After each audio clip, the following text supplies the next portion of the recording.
Our next speaker is Jonathan Conning, who is Associate Professor of Economics at Hunter College and the Graduate Center at CUNY.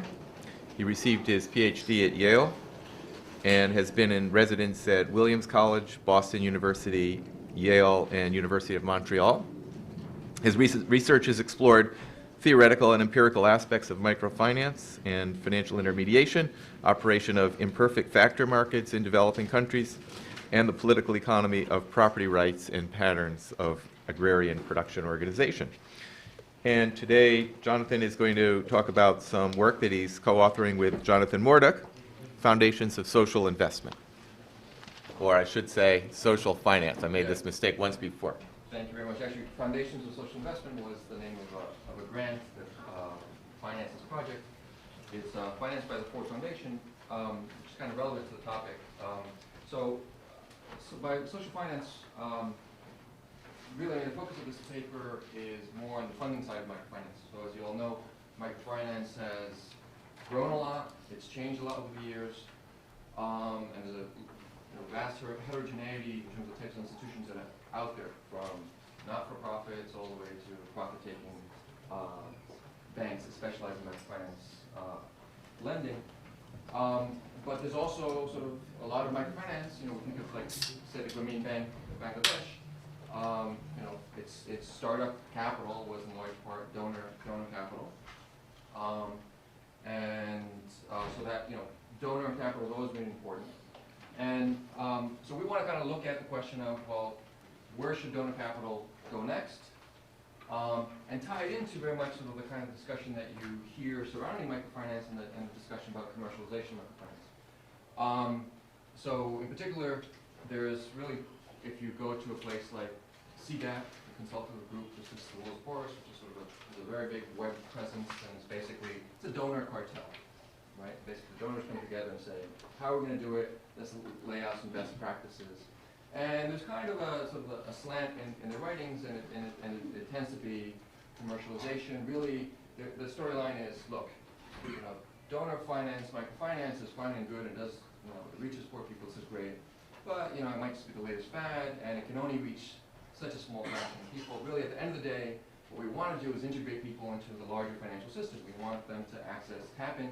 We need these microfinance institutions to tap into larger capital markets. We need, Citibank to be putting money in a small microfinance in Africa. We need it so that when I invest in a mutual fund, some of those mutual funds are going into sort of finding their way down to microfinance.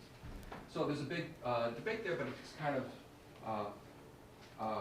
overlaps with a lot of sort of more polarized debates over, should you be helping the poor or should you be making profit or not? So we're kind of coming into that debate, and you'll see how in a second. Partly by way of motivation, again, as I said, Ford founded this, but another thing that's kind of being sort of in the headlines and the news lately, partly perhaps because Bill Gates has got a lot of money in philanthropy now, is that there's really sort of a philanthropists themselves seem to be reinventing themselves, right? As much, traditional philanthropist was, okay, I got some money, let me give it to a good cause and feel the warm glow and walk away. I did good. But increasingly, sort of philanthropists and socially sort of motivated people who have a lot of money, they're thinking more and more in terms of investments, right? I actually want to put my money into microfinance and expect a private return as well as a social return. And more and more philanthropists are talking sort of as venture capitalists. Here's just a quick quote from a recent survey last year. It sort of says, look, the modern philanthropist doesn't like the term charity anymore, partly perhaps because many of the new philanthropists are from Silicon Valley and they sort of helped out by venture capitalists, and they're making money in the new economy. They talk about social investments. They talk about entrepreneurship. They want metrics, scalability, leverage, and venture philanthropy. So leverage is kind of the key word they want. They're sort of saying, look, when I give $1, I don't want sort of that dollar to turn around and keep on $91 year to year. I want to put in $1 that brings in $3 other from the private market. Right? So then I'm kind of multiplying my impact. So again, if you look at sort of some of the ratings that are coming out of CGAP and other places, sort of the holy grail is leverage. You know, we have to find those matching funds, we have to scale up, and we have to find leverage. And so when they talk about where should donors put their money, a lot of it is let's go for leverage. And so the way this project came about is the Ford Foundation, kind of one of the members of the CGAP board, was saying, we keep on being in these debates, and we're just beating up on us, because Ford tends to, you know, has been tending to lend to sort of NGOs, not-for-profit institutions that weren't particularly leveraged or tapping into capital markets, and sort of time after time they're kind of beaten over the head saying, you know, wow, what you're doing is just so dead end, it's going nowhere, you know, look at where things are happening, and where things are happening is where you got transformation, for-profits, profits in this sort of this view. Profits is what attracts outside capital and leverage. So we wanted to kind of build a framework to say, well, is that right or not, and just what kind of framework should one have in mind to decide on the question of where should Ford or where should you or I, if we're looking for a social fund that invests in microfinance, where would we want them to be investing? And what are the possibilities of leverage and transformation? All right. So just to give you, again, I mentioned a moment ago that there's more and more sort of interest in social finance. Right now, there's about 77 social funds for microfinance. There's an article on this about a week or two in The Economist. Even TIAA-CREF now has a social fund that has a significant microfinance component. Here's a range of others. Some of them are, you know, private, others are not nonprofits. Some of them are church-based. And of course, so this is a sort of growing but still small segment of the sort of finance coming into microfinance. And then there's always been the international financial institutions, groups like KfW, which is a German-based sort of, you know, quasi-autonomous development bank, and they're putting big money into microfinance. So if you follow this stuff, there's sort of now weekly newsletters that sort of say new deals in microfinance, right? Micro capital, even CGAP has its own sort of newsletter. It's weekly. You know, what's the latest new deal? What is Citibank doing in microfinance, etc. So this week's announced that KfW just ponied up $1 billion more for sort of equity startups in Asia. So there's a lot of money flowing into microfinance, and more of it is coming from these new philanthropists, and also increasingly from sort of ordinary private investors looking for those social funds. So it's bound, in a sense, it's sort of what we were hoping for. We're hoping it's getting bigger and bigger. But the question is, you know, where should it go, and where is it going? So just very quickly, again, for motivation, one of these small funds is Microvest. They have just $20 million invested. They provide debt and equity capital to help, this is right off their prospectus, to help the poor and provide investors with current income and long-term capital gains, and to maximize shareholder return. So, I mean, this, I just put this up to kind of point out that there's sort of, some would say perhaps a contradiction here. You know, how can you be helping the poorest of the poor at the same time as maximizing return? Well, for others, it's not a contradiction, right? But there's a bit of that tension there, and we kind of want to get at it with this framework, right? All right, so really what the paper is about is saying, well, social finance in our world will be so finance that's looking for a return, but that's willing to sort of take a slightly lower private return and in return for the social return. So there's going to be a subsidy implicit in it, in that perhaps you go into this microfinance fund and we'll get, you know, 10% rather than 12% you might have gotten elsewhere. So, you know, that was the initial motivation of this paper, but sort of as we sort of built the framework, we realized it's really sort of a larger framework for understanding the role of subsidies in finance at all, in development finance. And sort of, if you look at, and the key question is, you know, does a subsidy crowd out and distort sort of activity, right? So some people, again, look at the CGAP website, let's say subsidies are the kiss of death, right? You drop a subsidy on an institution, you destroy their incentives, and furthermore, you crowd out the private capital that wants to come in, because they say, oh, how can I compete against a subsidized institution? So they say,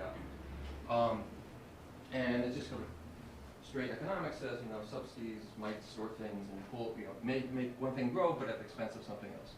So it's redistribution, but it might be costly and it may not be the best thing. And so, but there's another view that says maybe potentially a smart subsidy might crowd in and help repair market failure. So we're going to kind of build a framework that explains the case for crowding in, or when it might happen, how sort of this kind of social investment, the social finance, the subsidy, smart subsidy might expand the contract space, create new markets by, in effect, sort of bringing in two types of new leverage, sort of bringing certain MFIs to the surface that weren't there before, and also helping others transform themselves from non-leveraged institutions to higher leveraged institutions. So a picture, and really there's not that much literature formal on subsidies and guarantees in credit markets. It's quite amazing to me. All right, this picture tells you where we're going to. So the key thing for me in microfinance is there's really a huge heterogeneity of sort of organizational forms out there in terms of ownership structure, governance structure, the type of incentives their loan staff on, whether they reach poor people or rich people, whether they use collateral or not. One key aspect we're going to focus a lot here is how they're funded. So this is really just a picture of data for the 231 MFIs, microfinance institutions, that reported to the microbanking bulletin in 2003. And so it's basically the largest database that we have on MFIs, right? Of course, it's a self-selected sample, but it's the biggest sample we have. And it's just, we've ordered them from, according to the debt-equity ratio.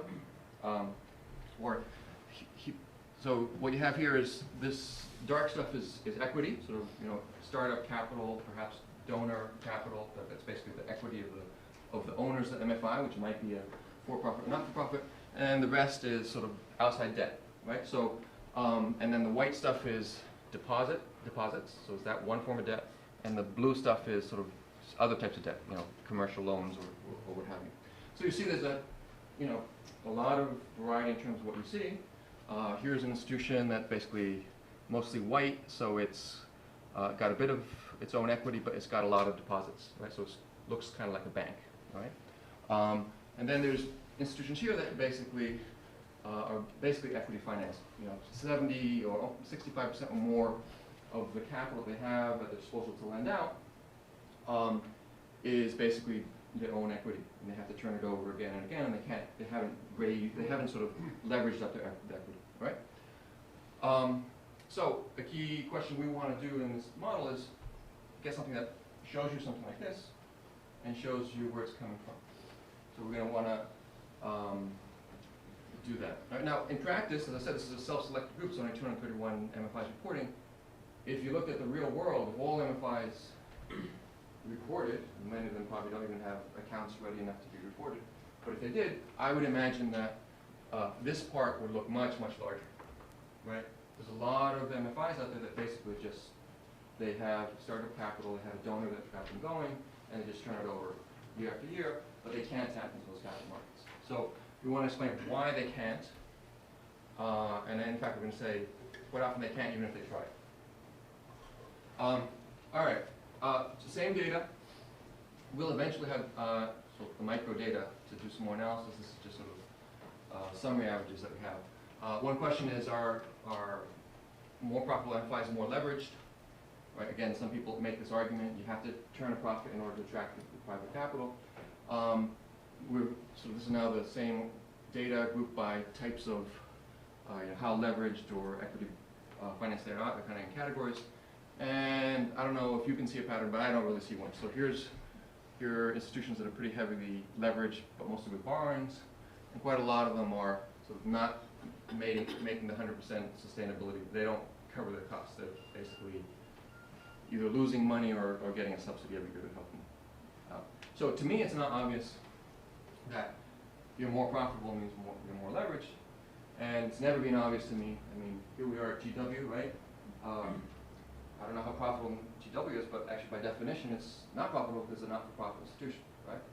Which hasn't stopped them from charging highest tuition in the country and having nice buildings and borrowing plenty on capital markets, right? So whether someone outside fund is interested in funding or not, to me, has much more to do with the sort of cash flows they expect and the ability to repay than your particular ownership or government structure. Right? Of course, they pay attention to that, but we're going to argue that that's not the thing to fixate on. All right. So finally, to just look at motivation of the data, does leverage vary by target market? That is, do MFIs that tend to specialize in the poor, are they more or less leveraged than MFIs that go more upmarket?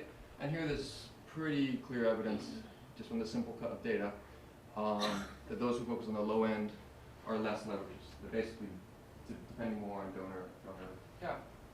So we're going to basically build up a model that explains why that's the case. So the rest of the talk is divided into, let's come up with a model that explains, sort of gives you a picture of the landscape that you would expect in microfinance. So, and we kind of imagine different neighborhoods, with poor people in this neighborhood and rich people, and the kind of MFIs you see set up in each neighborhood. And that's sort of the private market solution. And then we're going to ask, how can a social investor transform that? They have Bill Gates has $100,000 to drop on someone, on a neighborhood, which neighborhood they choose to drop it on to get the most impact. So that's the question asked there. Would you target low, middle, or high-end MFIs? Generally speaking, philanthropists care about the poor, so they tend to go with poor. But if there's less leverage possible in those neighborhoods, they might want to go a bit more upmarket because the dollar might be multiplied. So that's going to be the kind of key trade-off. And so that alone is sort of, I think, going to be an interesting framework for thinking about this. But I think a lot of the interesting stuff is going to be stuff that we can layer on top of that. For instance, we can ask questions such as, can we explain heterogeneity in ownership structures? Right? To me, after all, at the end of the day, ownership structure, whether you decide to be for-profit or not-for-profit, is a choice. Right? You choose. Many of the transformed MFIs transform themselves from NGOs to for-profit institutions. Banco Solo Bolivia being one of the most famous mentioned cases. All right, so in the interest of time, let me keep moving. The basic framework is sort of drawing from literature on financial intermediation and delegated monitoring. Holmstrom Tirol, 1997, I've worked with that. Holmstrom was one of my advisors. But it's really coming out of this larger literature that says, you know, finance more generally, when you think about banks and why they exist, it's all about banks exist as intermediaries because they have sort of they can monitor.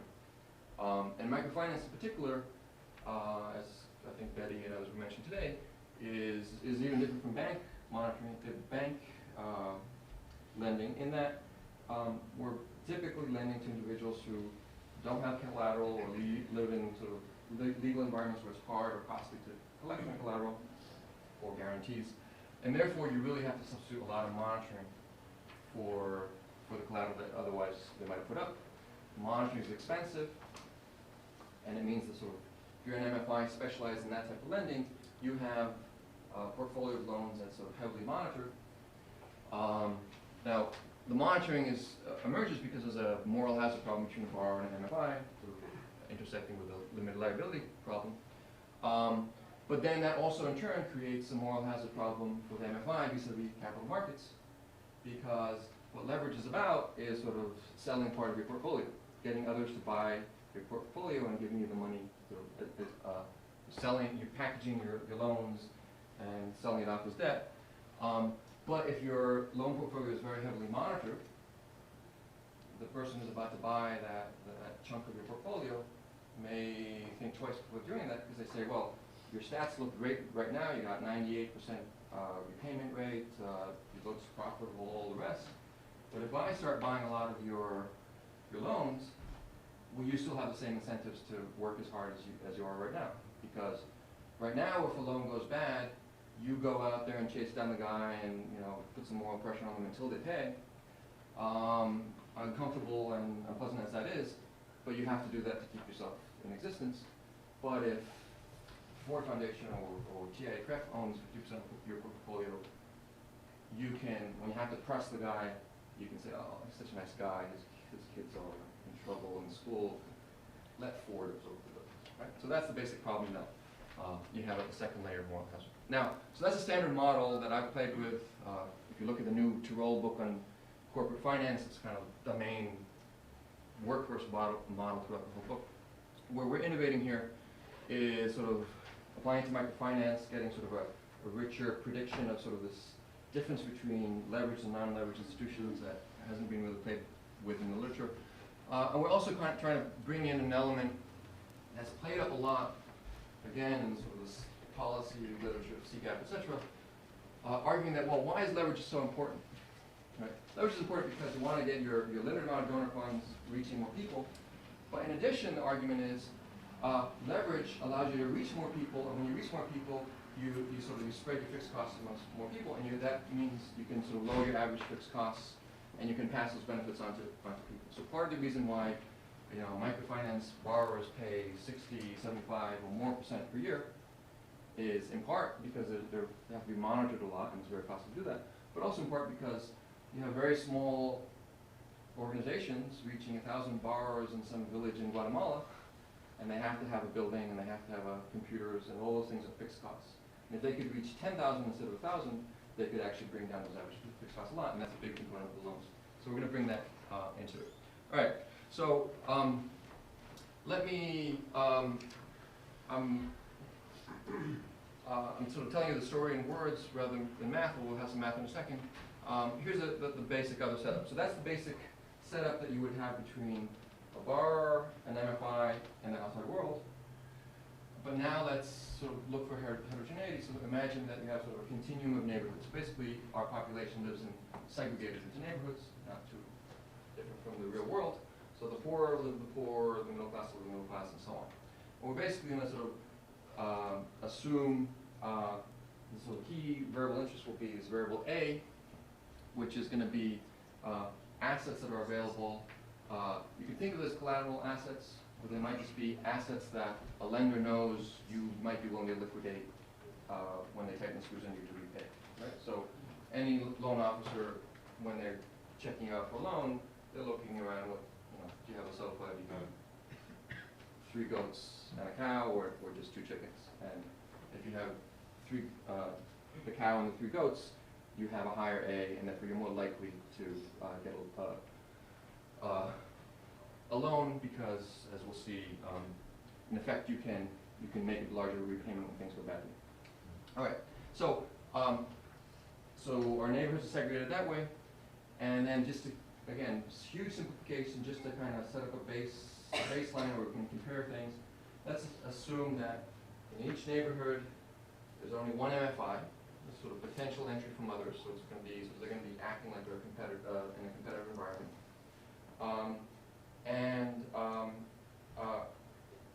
In every neighborhood, you have sort of investors who are local investors who have the knowledge to set up an MFI, and they have equity capital K. Right? It might have been seeded by a donor, or it might have just been local businessmen that had it themselves, and they're trying to decide whether to form an MFI or not. So we have all these neighborhoods. Perhaps there's no MFIs yet. The model will ask, where do we see MFIs emerge? Where do these local investors, these local insurers form MFIs? And then as we move across these neighborhoods into richer and richer neighborhoods, how much leverage are they able to achieve? All right? And there's this, as I said, this fixed cost. All right. And the final, so I'll do that, set up the model, give you a picture, and then ask where does the social investor put their money to try to change that landscape. So we're really painting a picture of the landscape. So since I know we don't have much time, let me move through this fairly quickly, although there's math, it's pretty intuitive, very standard setup. I'll boil it down to the simplest possible, dichotomous outcomes, succeed or fail. Elsewhere I've played with more general versions of this model. At the end of the day, it's the same story. So the project succeeds or not. If it succeeds, it gives you this big outcome X. These are the claims in the good state. These have to be divided in a financial contract between a return to the borrower and what the MFI takes home for their repayment, right? Under bar, or A with a bar beneath it, is going to be sort of what the borrower takes home when things fail, and here you see minus A. Basically, they have to liquidate some of their assets to pay off. So it could be that they had a loss, and we just assume that the MFI is able to seize that value. All right? Again, you can generalize that. You can make them be able to seize only a fraction of it. It won't change the basic story. Standard, super simple model here. Standardized C constraint. The borrower can, through their efforts and diligence, affect the probability of success or failure of this model. we're going to assume here it's a lump sum investment project. So if I get the loan and I'm really diligent and I follow the business plan that I described to the MFI, then my project will succeed with probability P. If I'm not so diligent and I take some of the money for the loan and then I'll pay my daughter's school fees instead of putting it into the project, as I said, well, I get this direct benefit that I paid off my daughter's loan school fees, but the project now has less good quality inputs and other things, so it might fail a bit more, or the probability of success is lower. So this is expected return under diligence, this is expected return under non-diligence, where you can capture this private benefit, and so this private benefit is sort of what's driving the moral hazard. IC constraint just rearranged this and says, standard thing, you have to have, to give, since you can't observe diligence directly, we have to reward a person when things succeed, so you have to give them a return under the success state that's larger than that would have gotten in the failure state by a certain amount. That bonus that you need to give them, depends on sort of the pull, how serious is that private benefit that makes sense again, right? Very standard stuff. Monitoring, we're going to model in a super simple way. Monitoring it by an MFI means the MFI shows up to your house often, perhaps unexpectedly, and basically it kind of lower the private benefit, right? So when if they come and look at how your business plan is going, they might you might be caught out, or you might feel guilty that they're coming by each time because you know that you put some money in a different project. So basically we're assuming that the private benefit to the individual is decreasing the amount of monitoring, where alpha is sort of something capturing, parameter capturing how effective monitoring is. All right, so that's the basic setup that describes moral hazard. Of course, we now have to ask about whether the lender wants to participate or not. So let's assume that they're basically going to just break even, which can be motivated either by competition or that because they're MFI with a social mission. Right? An interesting extension will be sort of have monopoly profits, but and model entry. Break-even condition for the MFI, they have to expect repayments that more than cover the costs of funds. I is the loan they made. This is the cost of 1 plus the interest rate, cost of funds to the MFI. And they also have to cover their monitoring costs, and they have to pay for the rent of the building, and they only have N borrowers, so they have to recover this much per borrower on average to break even. We will later endogenize N. So N is the number of borrowers that can be reached, and that's going to be a key variable. So just take the contract we had before, the IC thing, that said let's make the IC contract bind, right? So we have to have a bigger reward for success than for failure, given however much A you put on, so we'll solve for A in a second, but let's put that into the participation constraint and look for the poorest borrower that this MFI can reach. Right? So we're trying to maximize outreach, we're trying to reach the poor. Let's ask, what's the least collateral we could ask for and still break even, right? And so when you plug it all in, substitute that contract into the participation constraint, and you get this simple condition, which says, well, to be willing to participate, the expected returns from the project have to be able to cover opportunity cost of funds, monitoring costs, and average cost, and they have to cover this thing. What's this thing? We call it, following Lafont, we call it a limited liability rent. Basically, with a poor borrower, you have the problem that you can't collect when things go badly, because they don't have collateral or assets that sort of back any pledge to pay out. So you have to provide incentives by not charging them too much on the success case, but then that kind of basically reduces your return as an MFI and leaves a rent with the individual. And so normally, if you're thinking, is this project socially valuable or not, you might say, well, this is the condition to evaluate, but then you have this thing getting in the way. Right? So limited liability rent sort of means that some socially valuable projects won't be funded. And notice how if the borrower had been able to post more collateral, they would reduce this. So you can make the limited liability rent go away by posting collateral. All right? So basically, take this, make this exactly equal to find the lowest A at which you're just willing to participate, solve for that A, and you get a minimum collateral requirement, which I call this. And you see it just rearranged terms. Here's the limited liability rent we talked about. That's key determinant of collateral. And then these other elements that are sort of having to do with expected profitability of the project and the cost of monitoring the average fixed costs. Clearly also, scale does matter. Leverage to the extent that that augments scale will help us reduce collateral requirements, will help us reach into poor neighborhoods. So in a sense, the people who advocate leverage and scale are right, that it's not just that it'll reach more people, it'll also pass on savings to the people you reach. The borrower's expected return, if you just push it all through, is just this. The key point to notice is it's going to depend on M. In effect, they have to pay for the monitoring that needs to take place for them to participate. So monitoring is a substitute for collateral, and also, of course, MFIs with smaller N will have higher fixed costs. Right? All right, and borrowers will, given that this is the minimum collateral requirement, and given that your expected return is reduced by M, what you'd like to do as a borrower is pony up as much sort of assets as you can to commit to repaying when things go badly, so that you get the lowest cost loan, least monitoring. Right? All right. So in other words, here we have A, the collateral that's going to be required. Here's the monitoring under this very simple linear assumption. If I've got this much in assets, here's the minimum collateral requirement, and this is the monitoring I would need for the collateral requirement to be brought up to my level of assets. Right? And so that's how much. I wouldn't want any more monitoring than that. Right? So this is how we would choose the loan. Notice, of course, that this whole line will go shifted in and out depending on N. Right? This is for fixed size MFI. More monitoring lowers the collateral requirement, allows you to reach into lend to poor borrowers, although you're having to charge them a higher expected interest rate in effect, because it's a costly to reach them. But there's a limit to it. There's a point beyond which the monitoring just becomes, the cost is so overwhelming that the borrower says, forget it, it's not worth it, too high. All right, so that's the basic setup, very, very simple. And what we have already is, we can't reach any borrowers who have collateral assets or assets below this amount. So there's going to be no loans to these individuals. They're excluded.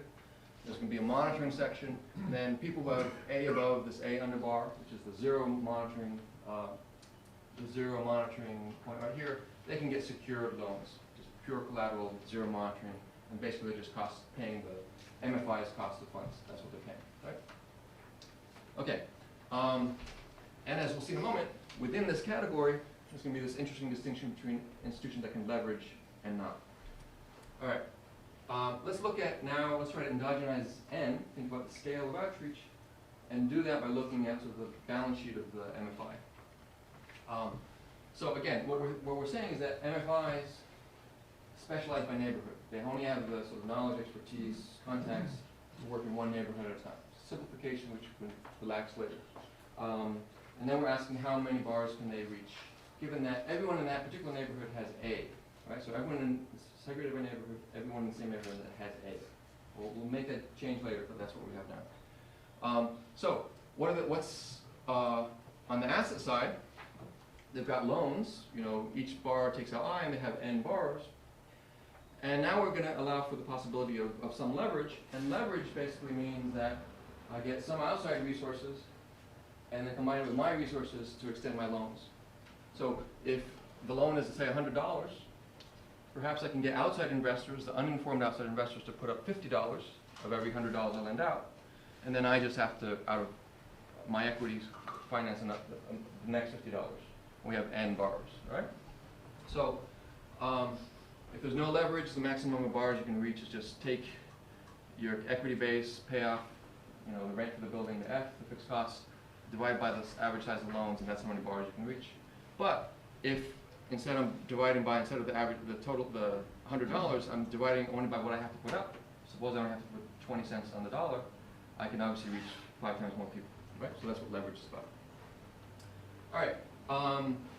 In the interest of time, let me just say, there's also, let me just wave my hands through it. But basically, the MFI also has a moral hazard problem because monitoring is costly. How does the outside investor know that they're going to monitor or not? So you have to give them incentives, and if you work through everything, you get down to a condition that looks very much like the minimum collateral requirement we had for the borrower, but basically it's going to be a minimum equity stake by the MFI. Outsider will say, look, you want me to lend you some money? Well, you better have 80 cents of your own to lose on every dollar that you're lending out. Because if it's any less than that, I'm just not sure about your incentives to keep on monitoring this portfolio.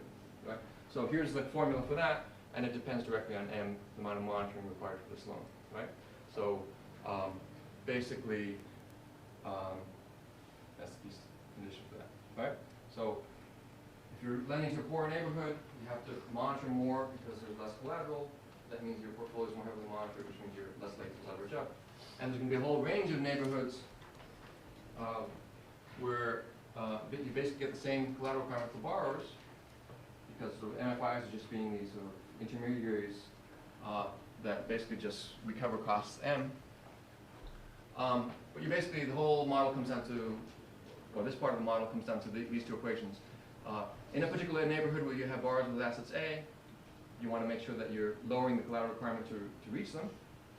And this is where N, the number of borrowers you can reach, where this IM is actually now given by this, so we really want to substitute this into this. So we've got two equations in N and M. M and N, here just contrasts two neighborhoods. This is a richer neighborhood, a slightly poorer neighborhood. In the richer neighborhood, you can reach a lot of borrowers and this much monitoring for the average borrower. In the poor neighborhood, you have to monitor them more. Partly because you have to monitor them more, the N is going to be smaller, right? This particular neighborhood can leverage out a lot. This one can leverage less. And as we'll see, there'll be some that can't leverage at all. So the landscape that emerges, and I'll show you a picture in a second, is really, a very, very simple model, but it gives us sort of this landscape where there's sort of four groups. One type of neighborhoods, no borrowing at all. MFIs, even though there's K, there's this sort of potential entrepreneurial capital that's ready to form an MFI, they just can't break even. So they don't come into existence. Then there's this next neighborhood where there's MFIs that kind of start up, but they basically just use their own capital. And they're small, the typical small NGO type microlender. Then there's the next group where you have leveraged MFIs, and here they can sort of leverage in outside funds, and the leverage is increasing as they're moving up and up into the higher segments of the market. And then there's the final group where, in this simple model, leverage is infinite, right? In practice, leverage is never infinite because it's costly to collect on collateral. It's costly to collect on loans, and if not for no other reason, the regulators will step in and say, let's do it, right? So that's landscape. What can we do with social investments or the rest? So simplest way to move forward quickly with the rest of the model is just give you a sort of a parameterized example. A loan size 100, X is size 200. Here's my P's and Q's, probability of success and success and failure. Lender's cost of fund is like 20%. Fixed cost, $1,000 to set up an MFI. Base equity investors have $11,000 to start up. Here's the private benefit of moving money on the side if you're non-diligent. And here's some parameters of the monitoring function. This, I think, is a typo. It should be 100. With this 11,000, K minus F is $10,000, $100 size loan, so you should be able to reach no more than 100 borrowers. So some neighborhoods will have little MFIs with only 100 borrowers. Right? And notice that the average cost of funds in this particular, again, the numbers are slightly off, would be like 10. Basically, total cost of borrowing in these very poor neighborhoods, at the very minimum, they're going to have to pay the 20% plus another 10% on $100. So they're already paying 30% for fixed costs, and now largest opportunity cost of funds. On top of that, they're going to have monitoring costs to pay. Right? So they're going to, in this particular parameterization, pay 75% more. Here's the picture. I can tell the rest of the story with pictures. Take the top, or take this middle panel. Here we have neighborhoods, from neighborhoods where people have zero net worth to neighborhoods where people have, I don't know, $120 worth of net worth. And you see that for these numbers, even though it's a $100 loan, the fully collateralized loan, as I parameterize it, asks for like $120 worth of collateral. It's over collateralized, which is not at all unusual in the real world. No MFIs at all. MFIs suddenly emerge, but then there's this whole swath of neighborhoods where There's MFIs that just are constrained by the size of donor capital or equity capital, startup capital, right? And it's only here we start seeing leverage, and here you're in bank territory, right? Look at the benefits to the borrower from the presence of these MFIs. Here, obviously, there's no benefit since there's no MFI. Over here, you see it's rising with A. Why is that? Simply because as you have more A, you can ask for less monitoring, and monitoring is eating up into your returns a lot. So your returns are going up as you ask for less monitored loans. And notice how it suddenly picks up here. Why does it pick up? Because here there's kind of this multiplied effect. Sort of, I'm moving into territory where there's leverage, and so that leverage is then increase the scale, that leverages on costs, and so on. So you kind of have so the highest returns are obviously at the top, and they're declining monotonic effects. All right, multiply this by this, and you get this. So in the interest of time, let me just try to, let's look at a really simple intervention, right? There's many types of interventions that donors are doing in practice. Some of it just giving out a grant. A lot of the grants are going to subsidize fixed costs, like we'll build your building, we'll pay your rent for 3 years or something. So we'll do that exercise right now. But later, time permitting, we can also talk about other things, because really a lot of the important work that they're increasingly starting to do, particularly the venture philanthropists, is they're actually kind of providing K. They're kind of going down there, sitting on the board, bringing experience from other financial institutions and saying, this is how you run an MFI. So that's a slightly different type of intervention. But right now we're just going to look at, they provide a subsidy that lowers your fixed costs from $1,000 to $500. That then allows the MFI to kind of save on those $500 and move it to the loan portfolio, right? How do things shift? Very simple exercise. We just look at how things look. And next picture we'll sort of just look at the difference of these two. But now here's the key thing to notice. If I were kind of trying to draw some policy advice from this, I'd say, well, try to focus on target groups, impact groups. Where is Bill Gates going to get the most impact? Well, let's see where the transformations are different. So this is going to be my group A impact group, right? These are places where there was no MFI before, where suddenly your subsidy brought MFIs into existence. In a sense, they're leveraging in capital, they're leveraging K. This K that was sort of beneath the surface, not yet gelling into an MFI. You give them an info of subsidy, and suddenly it's profitable to form an MFI, or at least sustainable, and they come into existence. And that generates a lot of new borrowers. Different impact group here. They were non-leveraged to begin with, and then non-leveraged later, and so on. So do this quickly. Group 1 to group 2, they've transformed from no MFI to an MFI. This one, there's no transformation.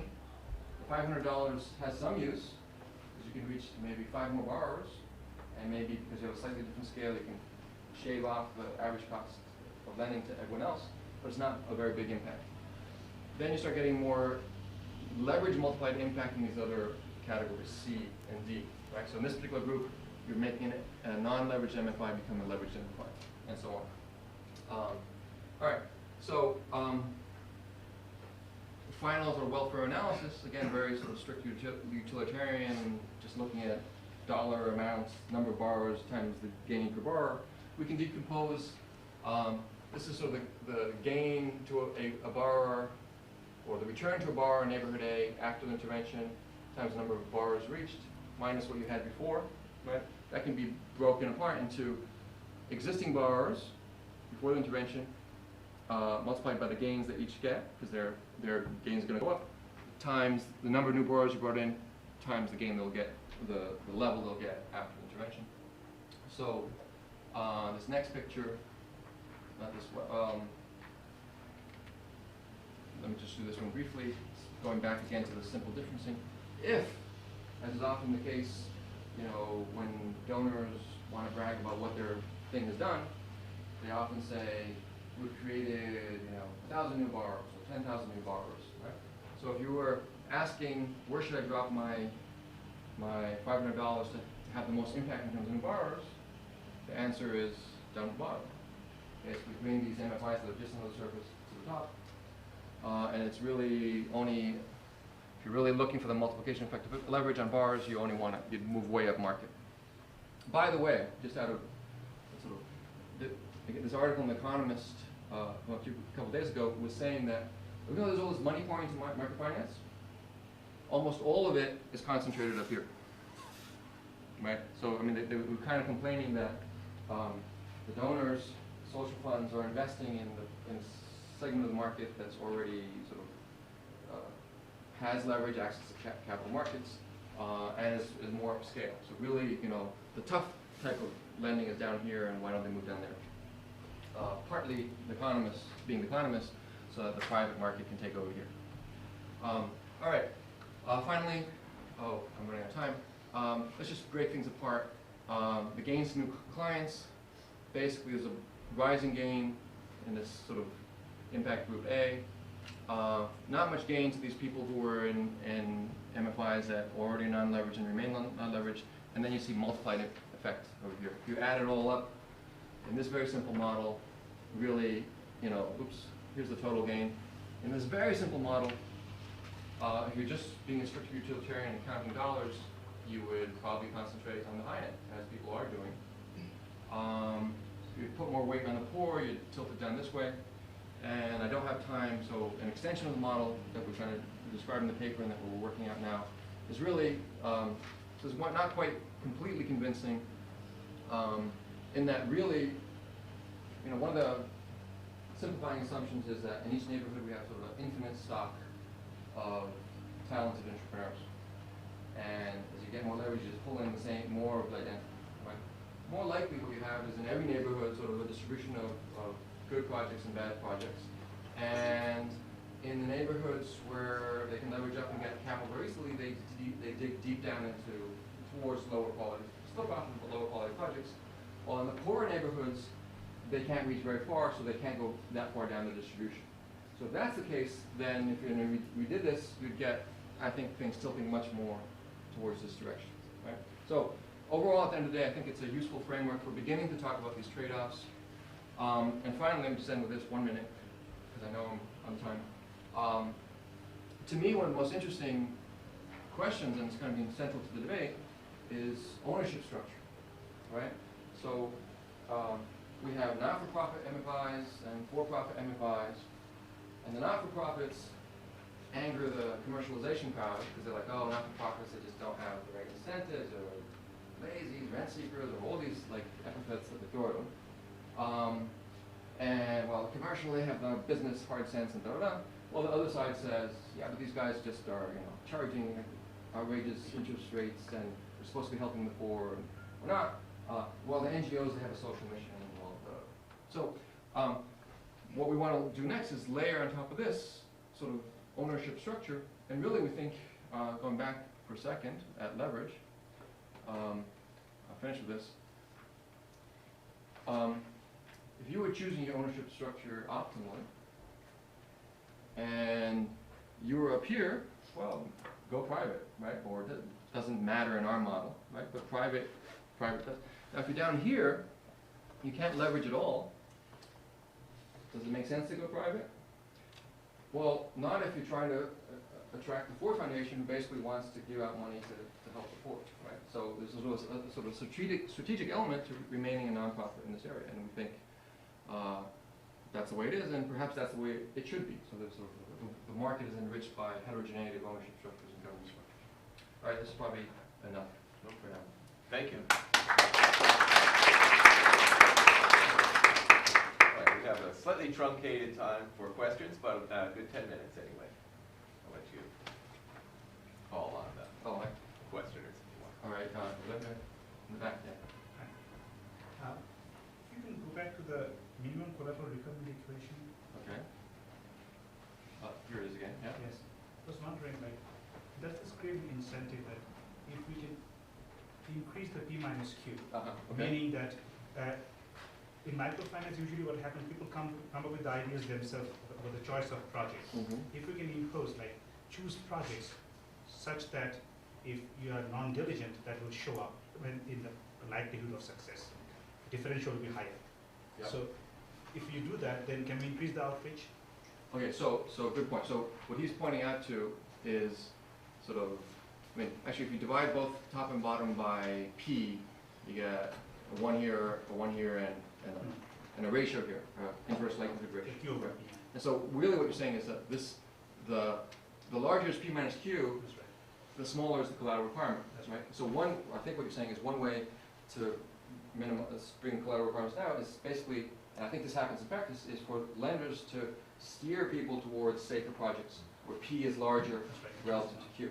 Now, this, yeah, I mean, this is sometimes a bit confusing to interpret because as P gets closer to Q, it would appear that the collateral requirement goes up, right?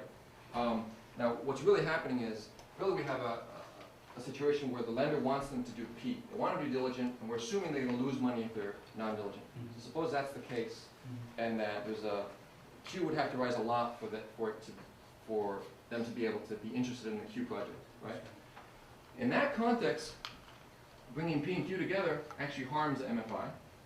Why? Because even though the borrower might have moved to something that raises Q, it still doesn't bring money into the MFI still loses money, Mhm. but it disguises what they're doing better, right? And it's for that reason, when the Q gets closer to the P, that you're disguising things better, that actually say, it's harder to discern this, so we need to basically widen the gap, and that's why the collateral gets wider, right? So, now your question was, So is there a kind of a constraint that would work against, like, microfinance, the way I see it back in my country, from Bangladesh, Yeah. that the borrowers get to choose, like, the project in the sense that which is their Right. area of skill or expertise, right. but if they choose a project where P and Q are very close together, then monitoring Well, of the cost. that's right. I think lenders, given this scenario, lenders would want to steer people towards higher PP projects. Right. And so I think that does happen in practice, and explains a lot of why microfinance is focused in some sectors and not others. Okay. Yeah. You look at heterogeneous neighborhood differentiated by the asset wealth. Do you look at the other heterogeneous factors like the existing rules and cooperation among of the neighborhood? Is existing what, sorry? Existing rules in the neighborhood, because you mentioned when you have poor neighborhood, you have higher monitoring cost. But if this neighborhood, even if it's poor, but they have cooperation and enforcement of rules. Right. No, that's right. I mean, so this is a very simple one-period model. You can layer on lots of things like multi-period setting where there's reputational concerns, or perhaps that B, the benefit if you feel guilty when you're discovered for having failed on a loan, then that B will be much smaller, and so neighborhoods with lower B. So it's obviously that's unobservable. So we met a neighborhood cohesion. I haven't tried that. I mean, I sort of understand how the model would work and how it would shift things around. The only heterogeneity I've played with is the last one I talked about, so these X's, heterogeneity in terms of the return to the projects. But that would definitely be interesting, hard to sort of get at with any data, but absolutely. I mean, there's no doubt that that's true. Do you have any idea how much of the difference in leverage levels is due to country-specific factors? Well, so we've been promised access to this microdata. So this is basically the microbanking bulletin data, and I guess it's housed at the World Bank. And they won't give you the data. They let my co-author work with it on another paper. We have to tell them what regressions we want. Now, in principle, we can do that because they are identified by region. And almost all of the analysis I've seen in microbanking bulletin data is a very strong regional effect. Very, very strong, which might come down to legal environment, the kind of thing she was talking about. So I don't know the empirical answer, but Yeah, especially it seems that there's, such a difference in the vehicles, the legal vehicles through which absolutely, MFIs right. can operate, and some have deposit-taking capacity. That's right. No, absolutely. Back to that initial picture. Yeah, it's very regionally focused, clustered thing. So there's many more for-profit microfinance institutions in Latin America compared to Asia and elsewhere. The successful deposit takers are, BRI, Indonesia, and others. So.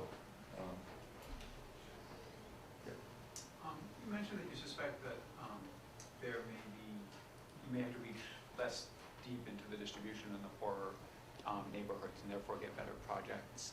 Are you, on the other hand, there may be some additional constraints that poor entrepreneurs have that the wealthier ones do not. Are you considering extending the model to try to not just compare dollar to dollar, but also look at the benefits based on the types of projects and the likely success?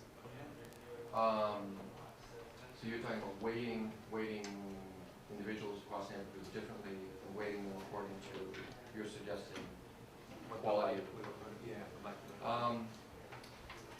The reason I'm asking is because I would think donors, it's not just how much dollars are going out. Ultimately, they would probably care about social success. Yeah, things like directly measurable and social returns. Yeah. So at the simplest level, you could sort of have social weights, which kind of presumably begin to capture that. But I think we don't have a rich enough model to capture those other social benefits. But definitely, that's the way. If you were to extend it, bring in more heterogeneity and bring in things like that. But we don't have that plan yet.